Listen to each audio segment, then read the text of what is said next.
it just feels like the US has taken itself out of competing for those markets and just saying, well, what we know and nobody else does is that what they really need is oil and LNG, and that's what we sell. And I'm looking at those markets going, well, actually, they're trying to buy as little oil and as little LNG as possible, particularly after the situation in the Strait of Hormuz. Yeah, I mean, it's interesting, Michael, that the United States is, the petro state and China, the electro state and all of that. And we're trying to push fossil fuels on the rest of the world. But our behavior internationally, in addition to the fact that fossil fuels are so unreliable now, not just from the Middle East, but the volatility of the price. That's a volatility that makes fossil fuels unreliable and certainly something you'd want to diversify away from.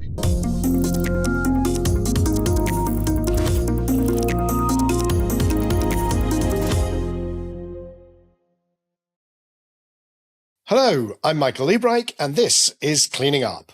Welcome to this first episode of Season 18. My guest today has had a stellar career that's taken her to the very pinnacle of energy policy in the US. After 2 terms as governor of Michigan, she served as US Secretary of Energy under President Biden, steering through the historic Inflation Reduction Act. She now runs her own energy consultancy, serves as senior counselor for advisory firm DGA, and sits on a number of boards. Please welcome Jennifer Granholm to Cleaning Up. Jennifer, thank you so much for joining us here today on Cleaning Up. So glad to be on. I'm a big fan. Well, thank you very much. Now, the last time we were together in the same room was something called the Energy All-Stars, when our mutual friend, David Sandilo, who's also been on the show, brought us together in Washington, D.C. It was 2013. We were both, I don't want to say young, but much younger, and full of enthusiasm and the joys of the transition. Yes, well, I'm still enthusiastic, a little bit older, but a lot of water under the bridge since 2013 in our beloved clean energy space. There certainly has been a lot of water under the bridge, and you've been very central as Secretary of Energy during the Biden administration. But before we go there, can I ask you? We're recording this the 2 days after the ceasefire negotiations or the peace negotiations that were taking place in Pakistan fell apart, and we're not quite sure, at least I'm certainly not sure, what exactly is going to happen next. Does that mean a resumption of hostilities? Does that mean that there's just this uncomfortable accommodation? But how is this playing out in the US? As you talk to people, what are they saying? Well, I mean, obviously, everybody's been talking about how these actions, whether it's a blockade of the straits or an effective blockade or, taking on water from our allies, everybody's been talking about how the energy costs are increased. Obviously, we're in a political year, and that's concerning. Degrading our alliances may not have as much salience in a political year in the United States, but for those who follow this, of course, it has huge ramifications. But you know what? I mean, Michael, there are other ramifications too, which is more than just the United States. I think the blockade, accelerates really the rewiring of the global energy geography. I mean, Gulf oil doesn't just get more expensive, it's become structurally unreliable, right? Less reliable. It's really a trigger for the deglobalization of the energy trade. Oil's no longer fungible.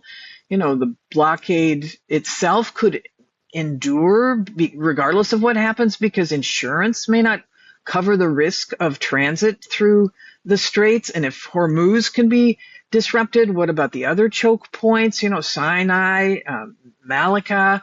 This is such a hot issue in this election year. Many of us feel like we are in the cellar of international esteem, and that President Trump is angry at our allies for not putting out the fire that he started is utterly insane.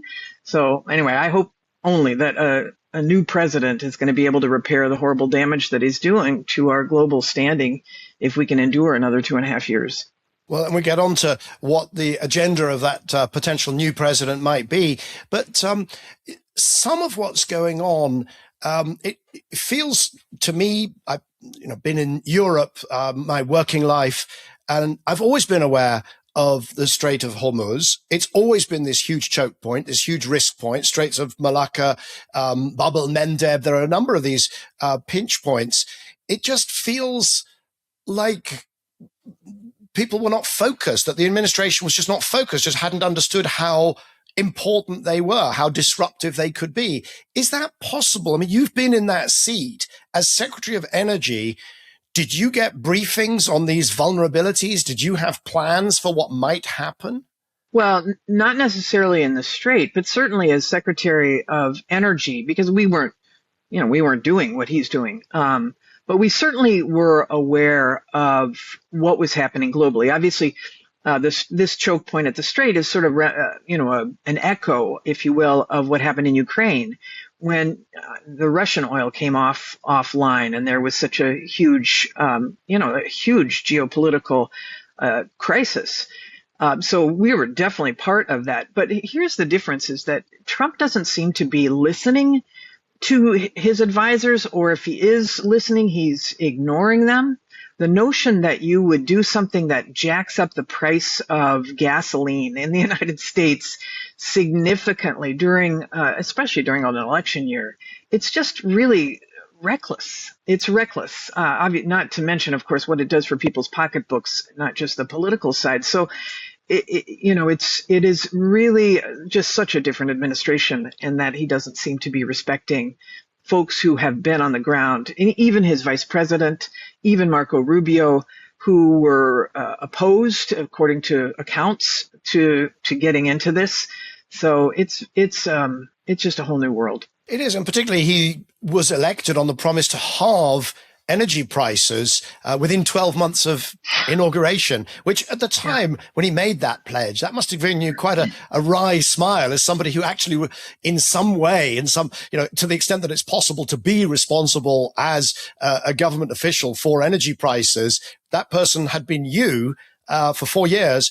And that must have made you smile. But that was his pledge, was it not? Well, it was his pledge, but then he went about doing the very things that counter the notion of making energy more affordable. So, forcing utilities to keep uneconomical coal plants online, eliminating incentives for the cheapest form of energy, wind and solar, removing the ability to permit them on public lands, taking away the consumer incentives for electrification, for electric vehicles, for weatherization of homes. I mean, every step that he has taken is counter to energy dominance and, is really sort of ceding the territory to our economic competitors like China. And the tariffs, indeed, they must also be incredibly inflationary when you start charging tariffs on turbines or on the copper or the various things that the energy system so desperately needs. It all ought to point to a huge inflationary surge. To some extent, it's surprising how limited that has been so far. I mean, obviously, the last 6 weeks, the situation in Iran is different, but because that has just choked off 20% of the oil, 20% of the LNG, and we've seen an immediate impact on prices. But other than that, I'm surprised in a way that inflation has been as restrained as it has, energy inflation. Yeah, I think, so inflation year over year, I think it went from 2.3 to 3.3 or 2.4 to 3.3%. But that's just, and energy is a piece of that. But I do think that we only saw in March was the latest 3.3 inflation number. And I think that was just the beginning of the war. So it's obviously going to be embedded in the inflation number going forward. So I don't think we've begun to see the ramifications from both an inflationary point of view as well as just pure price of gasoline. I mean, if you think about how, the rockets and feathers idea that, prices go up like a rocket and come down like feathers. If this doesn't, get back to some sort of normalization, it seems like this is going to have a very long tail. Yes, I've seen some analysis that looks at how long it takes for that global oil price signal to work through fully to the US pump and to the pockets of the US population. And it takes a number of months because there are stockpiles in the system, there are lags in the system. But that seems to be it. I have to believe that there's quite a bit of inflation now baked in, whether it's from the policies until the attack on Iran or whether it's from the Strait of Hormuz itself. It feels to me like it's going to get pretty ugly. When you think about how high inflation was, when President Biden took over from President Trump because of COVID, et cetera, inflation was so high. And that lasted not throughout, obviously it went from 9% down to 3%. And then it came down further after the Trump administration took over. But to see it bump back up over 3%, it's going to be an issue in this election season for sure. I'm not trying to pose it as a trick question, but, as a Democrat, as somebody who has seen her policies dismantled, the flagship policies that you worked so long on, the Inflation Reduction Act and others, dismantled. Are you looking at this with some schadenfreude? Are you saying, well, dang, I hope it does get ugly because, the American people, they chose what they chose and now they need to suffer what they're going to suffer. And that will be the kind of purgative. That's what's needed in the American political scene. Are you sitting there saying, well, bring it on, people deserve it? Or are you really suffering on behalf of the American people? Well, I mean, nobody wants to visit high costs on everyday folks. I mean, I was also a governor of a Midwestern state of Michigan. And, it really does impact people's wallets. So nobody wants to visit that upon people. But I do think that people need to understand the consequences of elections, right? That elections have consequences, policies have consequences, and that's becoming very manifest right now. So let's talk about your time in office, a number of landmark bills, acts that were passed. The most famous over here is the Inflation Reduction Act, but there was more than that. There was also the Infrastructure Act and various other pieces of legislation, but also other initiatives. Can you give us the thumbnail of what you're proud of and which maybe didn't quite land? Well, definitely most proud of the Inflation Reduction Act because the results were so mind-blowing. I was the governor of Michigan, and we're an industrial state, and so we saw the loss with the NAFTA and the entry of China into the World Trade Organization, et cetera. We saw so much offshoring of manufacturing jobs, and it's part of the Midwestern DNA is to be able to manufacture. And so when the Inflation Reduction Act came in and Joe Biden was all about getting manufacturing jobs into the United States, by the time since the passage of the Inflation Reduction Act to December of 2024, there were 950 factories just building clean energy products that had been announced they were coming to the United States. It was the biggest manufacturing boom that the country has seen in decades. And since last century and before, it was amazingly effective. And so that I am super proud of. I'm super proud of the impact on the grid, the fact that over 60 gigawatts of clean power were added in 2024 to the nation's electricity grid. So the policies under the Inflation Reduction Act were amazing. And I would add the bipartisan infrastructure law as well, because that offered grants to these companies that were building all of these products. So that cluster was really great. The thing that I regret most is that people didn't know about it, because once you announced the coming of a factory, and that takes a little bit of time to be able to make that announcement, and then it takes time for you to be able to hire people, to get people stuff built. So we had a lot of, I would say groundbreakings, but not a lot of ribbon cuttings, and therefore it wasn't durable because people didn't see the impact. So I had Jigar Shah as a guest on the show, and it was relatively soon after the change of administration. And the big discussion, also, by the way, in an episode with Ethan Zindler, my former colleague and now back at Bloomberg NEF, and somebody that you worked with, and he was an advisor to Janet Yellen. And with both of them, the conversation was about to what extent the Inflation Reduction Act was locked in. It was impossible to reverse. And these were in the early months of the Trump administration, the second administration. And their feeling, if I paraphrase, was, they might be able to nip and tuck around the edges, but there really was a wholesale onslaught on that. And a lot of it was dismantled, was it not? Well, here's what I would say. It's better news than people think, in that, yes, offshore wind, solar, those incentives were taken away. Yes, the consumer incentives for the purchase of electric vehicles were taken away. However, it still had incentives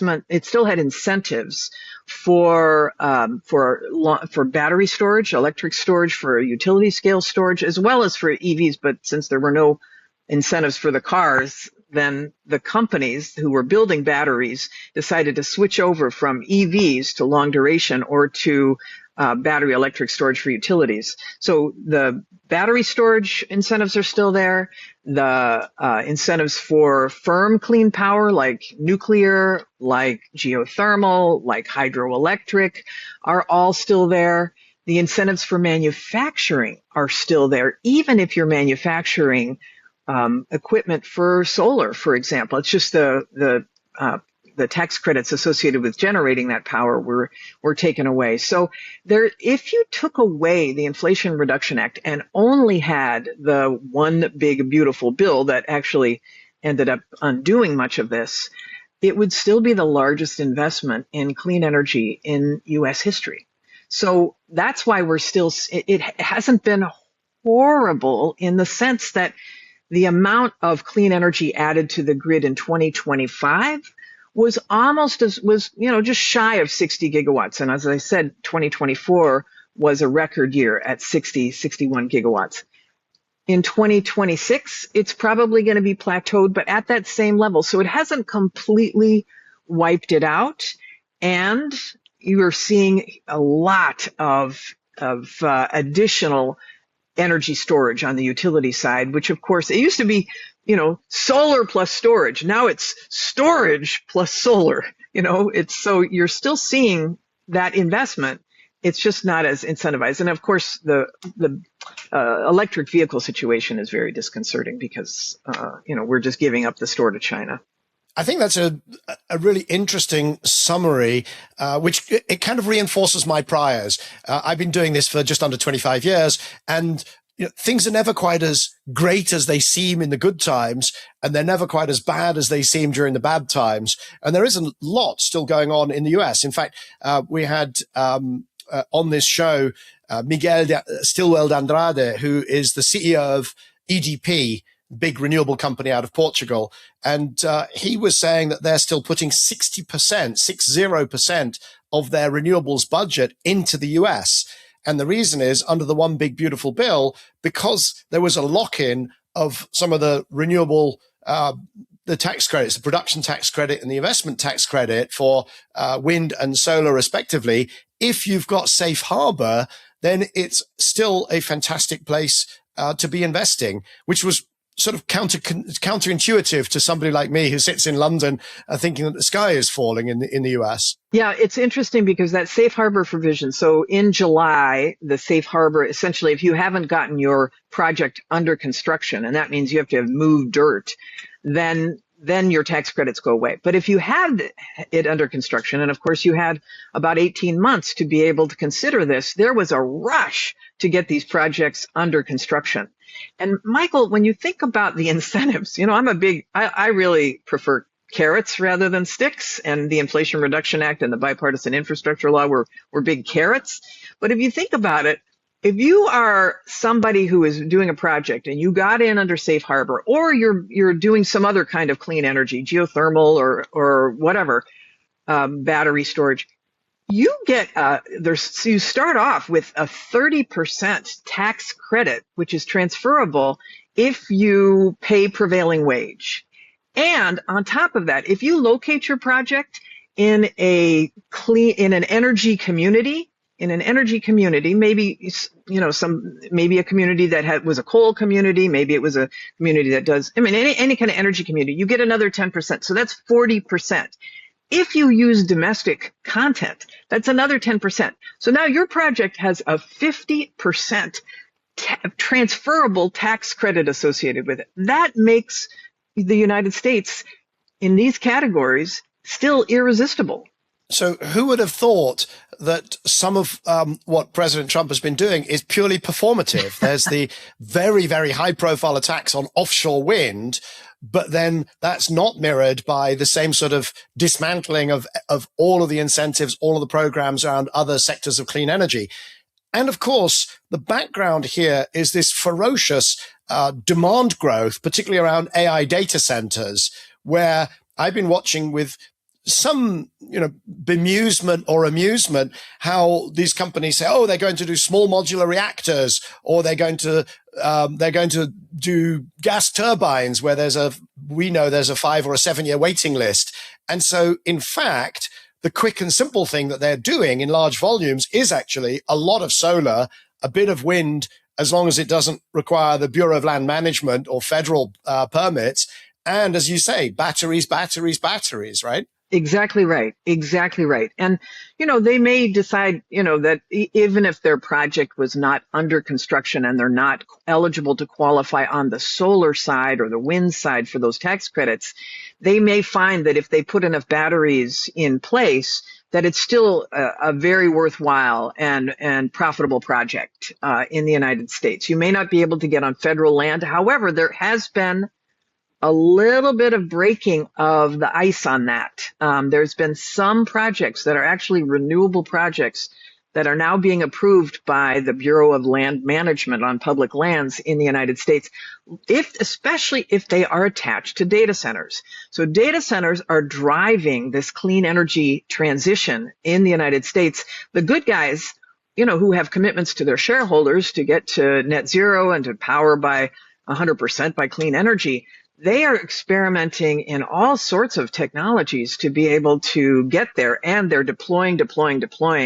solar plus storage largely in that effort. And the storage component as part of their energy stack makes them very interesting, of course, to utilities, because utilities want to be able to use these data centers as a grid asset. And if the data center agrees to some demand flexibility where they've got a bunch of storage when the grid is at capacity that they can use to continue to power the data center, it's a very interesting proposition in terms of cost and in terms of economic development for communities. We've just done an episode with somebody that I suspect you also know, Varun Sivaram, who worked with John Kerry on the climate brief.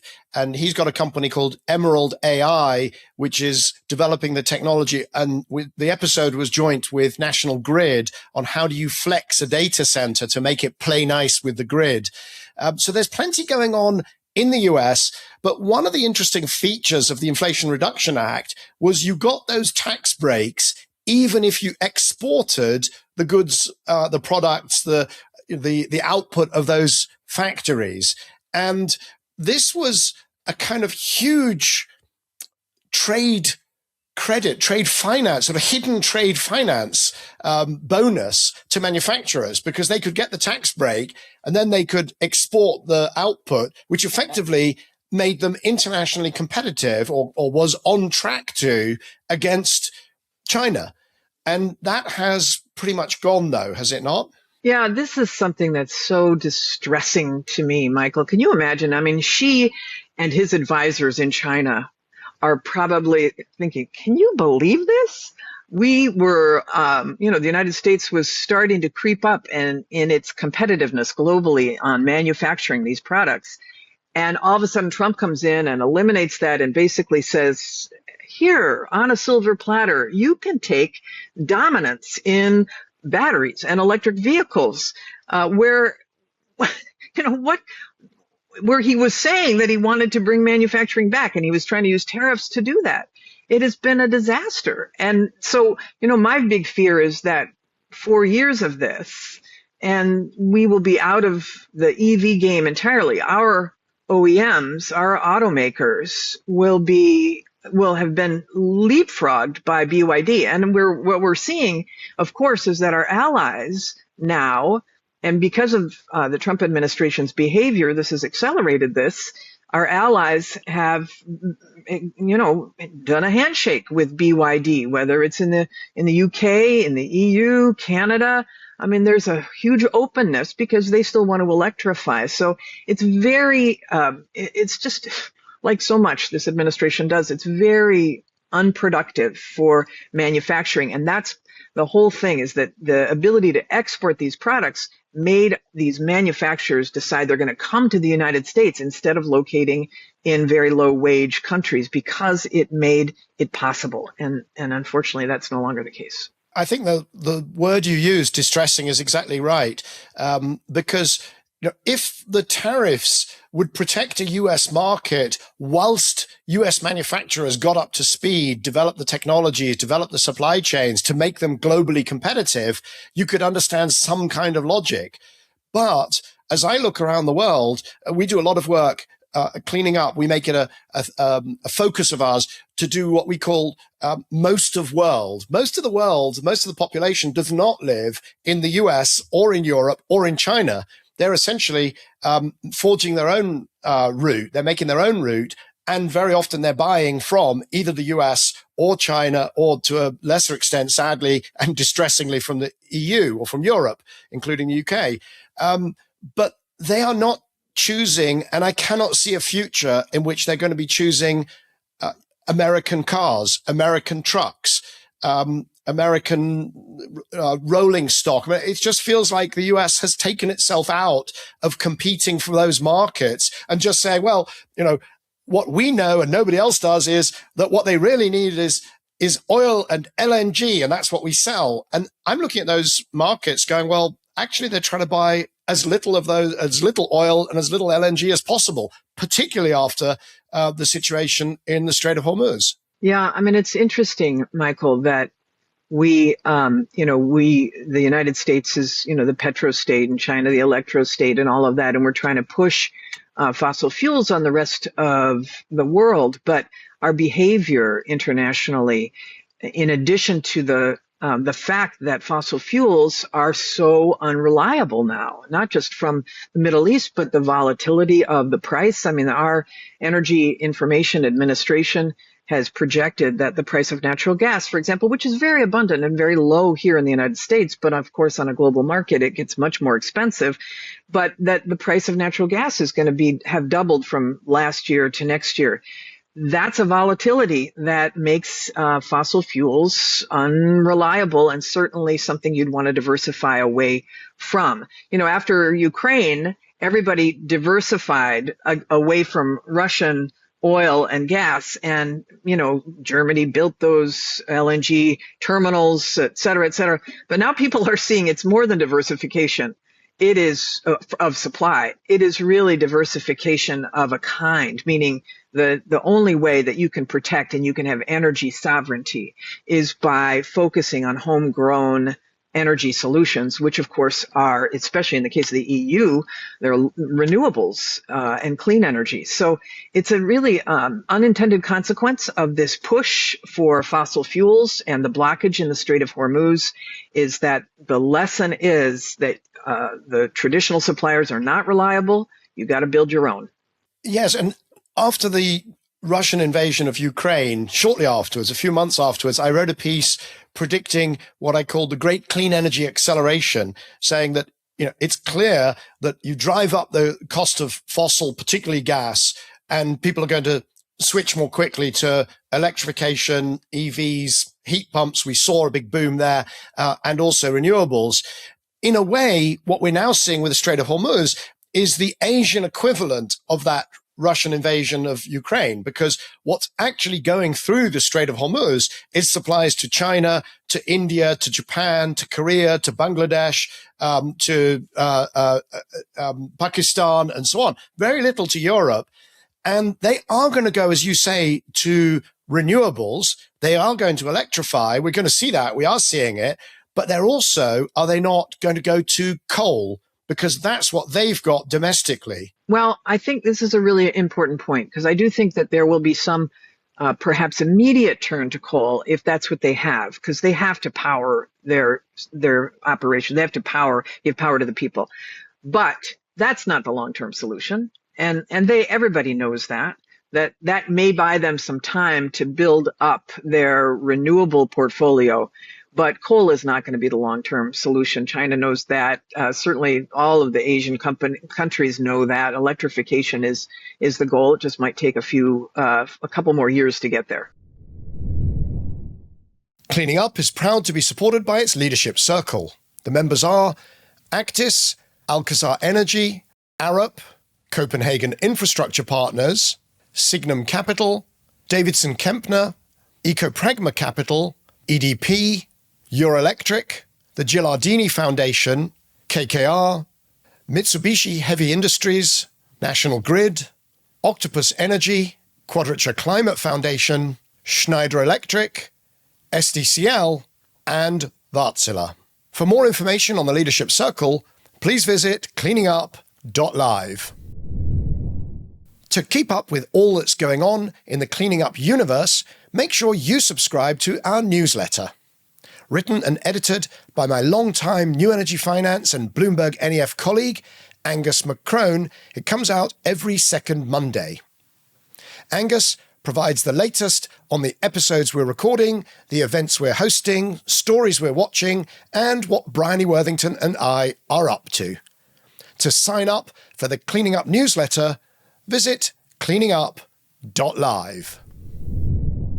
Jennifer, a couple of months ago, you gave an interview to Bloomberg in which you said that a future potential Democrat administration could learn something from the Trump administration over the last however many months since they took office. And you said, hats off to the Trump administration for being prepared to break eggs. So does that mean that you wish that you had done things differently? It definitely means that I wish we had gone further and faster, right? And the impatience, what they did was they had that project 2025, which had the lineup of things that they were going to do immediately. And that we need to do that for 2029, because I do predict that that Democrats will win the presidency in 2029, although that's, of course, 2.5 years away. But we need to be able to be bold, not to break laws, but be willing to push the envelope, to be willing to say to the lawyers in all of the departments, look, don't tell me what I can't do. Tell me what I can do. Tell me how I can do this, and move quickly to be able to get projects done, to get laws.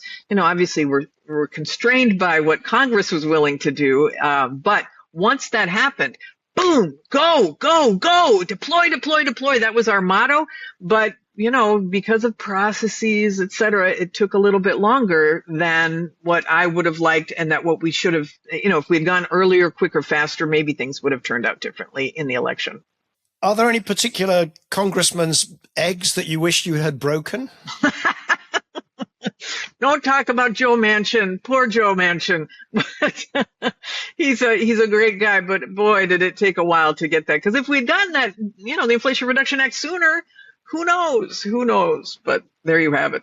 So looking ahead to 2029, you, of course, are Canadian born, so you will not be able to throw your hat in the ring. Being born in Canada is almost worse than being born in Hawaii, right? In terms of being a candidate yourself. But How is that going to shape up, do you think? Who could it be? And also, what is the strategy going into these midterms? Because it's all very well to think about 2029, but you've got, or the 2028 election as it will be, but you've got 2026 to get through. And looking at it from this side of the Atlantic, it doesn't look like there's a huge amount of strategy right now. Oh, well, look at for all of the special elections that have been held since the Trump administration took office, because there's a bunch of smaller elections that have occurred. The Democrats have won by an average of 13 points in each of those elections. And with the unpopular moves of the Trump administration, things are only looking better. So it's clear that I think, if I can project right now, I would say the Democrats are definitely going to take the House. The Democrats, it's about a 50-50 split, even if you look at the betting markets right now for the Senate, which is a high hurdle, because we need to take back 4 Senate seats, and that's not an easy thing, and many of them are in red states. However, we've done a great job with recruiting, and it looks, cross our fingers. In the interim after 2026, assuming that you have Democrats taking at least one House, there's not a lot of offense you can play in terms of policy, but there will be a lot of defense in terms of stopping the worst legislation, assuming that Trump actually goes to Congress for legislation. And there will be offense played on investigations, for sure, and making sure that the administration is held accountable. But if 2026 is a good year, that portends a change. Obviously, there will be a change because Trump can't run again, but it portends a change in party holding the presidency. And so I'm very hopeful. We have obviously a very large and robust group that's starting to congeal around the presidency, but it's still so early out, as you've suggested, that it's hard to know exactly what's going to happen.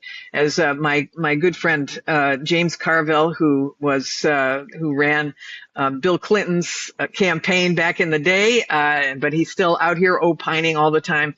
He says to Democrats in 2026, don't just do something, stand there. In other words, when your opponent is drowning, throw him an anvil. And that's what a lot of the Democrats are doing right now, just watching all of that happen. Yeah, I think it's an old saying of Sun Tzu: when your enemy is making a mistake, don't interrupt him.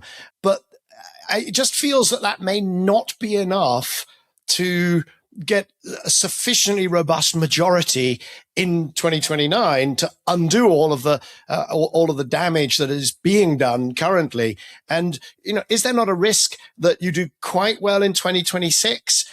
Enough to block, enough to do investigations, enough to kind of put a spanner in the works, but that all that ends up doing is stopping the Trump administration from harming themselves, in a sense, from doing more things that are harmful and obviously harmful. So you kind of prevent the worst. But that is not a platform without some kind of positive vision. That will not be a platform that will carry you through to what needs to be quite a substantial victory in 2029, does it not? 100%, Michael. And I don't mean to suggest that that's all you should be doing for 2028.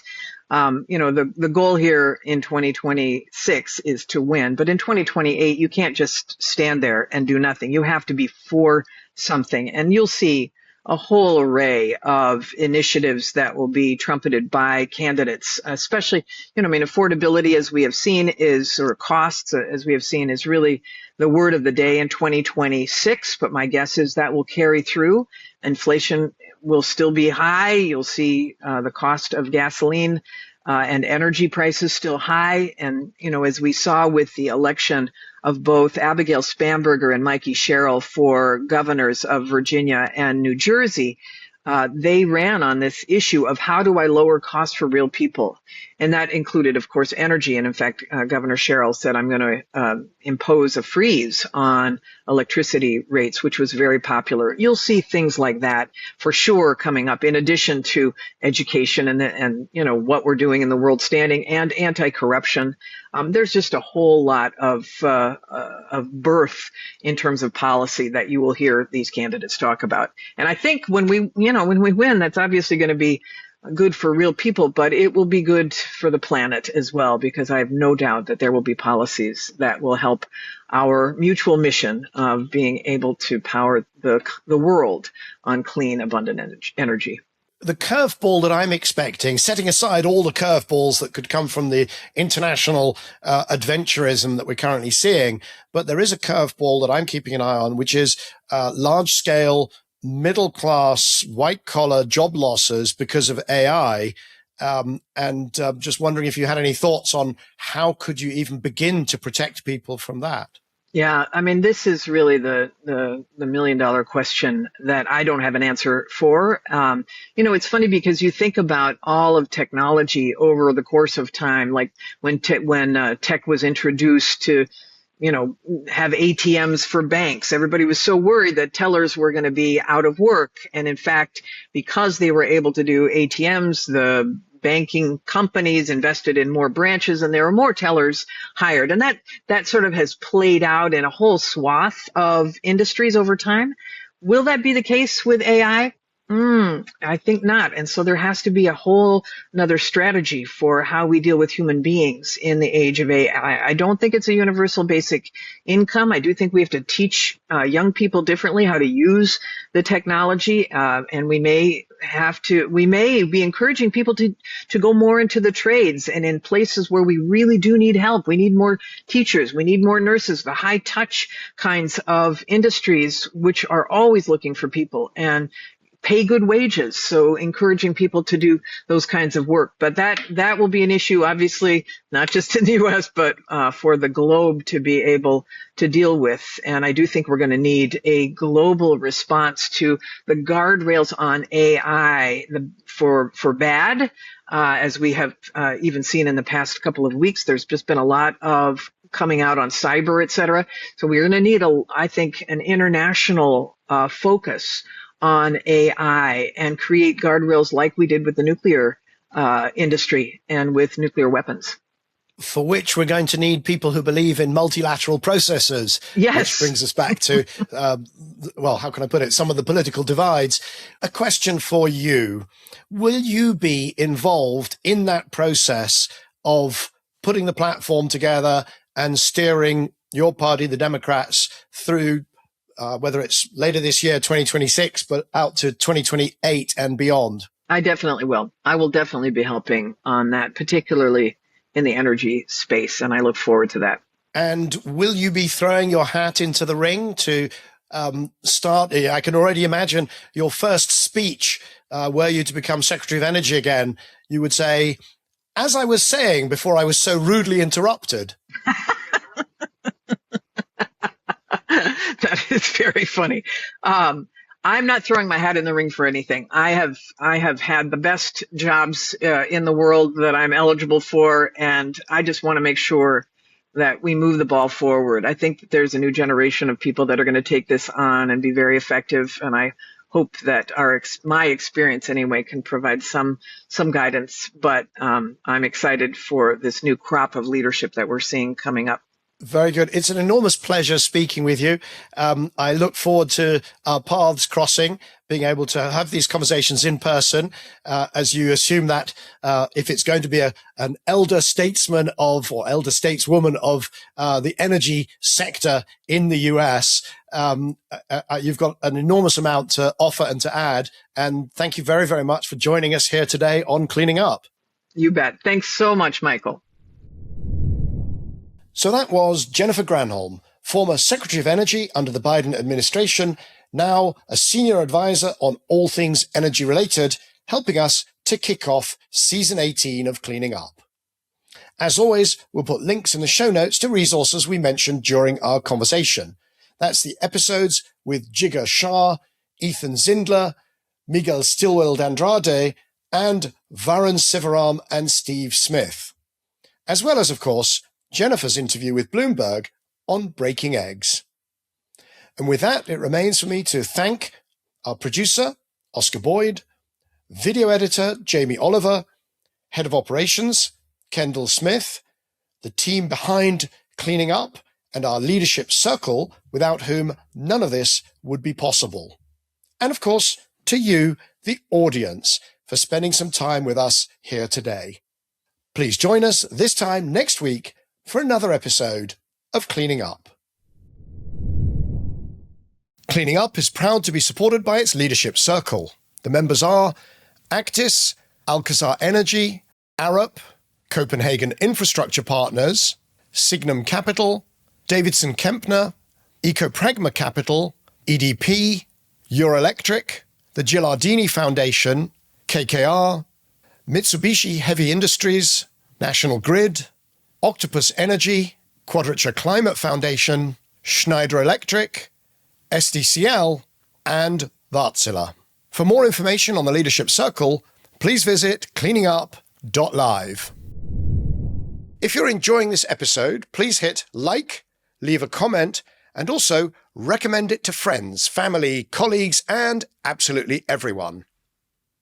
To browse our archive of around 250 past episodes and to subscribe to our free newsletter, visit cleaningup.live.